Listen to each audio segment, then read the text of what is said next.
demands are that we have to declare a climate emergency, convene a citizens' assembly through sortition, and their last demand is that we want net zero by 2025, which is obviously like hugely ambitious. They say net zero rather than zero, and net just means that in addition that you can pollute a bit if on the other hand you plant trees, or other ways of taking carbon out of the atmosphere. The Youth Strike for Climate, they also want the government to declare an emergency, educate people. They want votes at 16, and they also want a Green New Deal. And on their website, they don't specify a particular timeline, so I'm not sure. 2030. They're also 2030. Thank you. Youth Strike US say 50% gone by 2030, 100% by 2050, and 100% renewables by 2030. But you know, under any of these timelines and any of these targets, we have to bear in mind that pretty much any scenario, we're looking at climate disasters continuing to happen, people continuing to be displaced.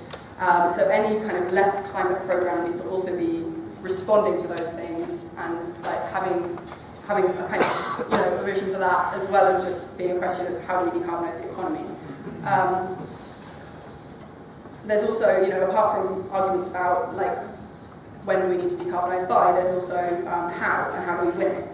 So it's not just a technological question, it's also a question about politics, about ambition, about strategy. And it doesn't just come down to energy production, it's not just about renewable energy, it's kind of part of all of our lives. Energy production is obviously the kind of main target, but we lead very carbon-intensive lifestyles, energy-intensive lifestyles. So there is a question about, do our entire lives need to change? Do the entire way that we organise our communities, our societies, need to change in order to be able to enable the kind of change we need to see? How do I go? And I think also another important thing to bear in mind when we're talking about left programmes for decarbonisation is that environmental policy doesn't just come from the left. It can also come from the right, from the centre.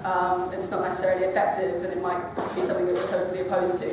I think a good example of that is like Macron's regressive tax on fuel that triggered the Gilets jaunes protests that are still raging, and that now constitute kind of the main domestic opposition to Macron's neoliberal regime in that country. That was initially an environmental measure. It was a totally useless one, as a side point, but that was how it was built.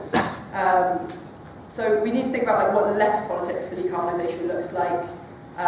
One of the main things that's looked like has been the idea of a Green New Deal, which sort of centres a promise that our lives won't be worse and that we can still have jobs. This is a huge task. So I've got some statistics here. So in fossil fuel energy, in fossil fuel industry, there's 40,000 direct employees in the UK and another 375,000 indirect. 500,000 people work in aviation, 60,000 truck and lorry drivers, 180,000 people who are directly, and another 640,000 indirectly in the automotive industry. Even the fashion industry amounts for 8% of global emissions. So this is a huge, huge kind of change that we're talking about. And prospects for having the state lead that change, it has to be given a try, doesn't it? But where does the power come from? How do you make them shut down fossil capital, as well as creating renewable energy? How do we win the harder demands? Those are the kinds of questions we're going to be talking about.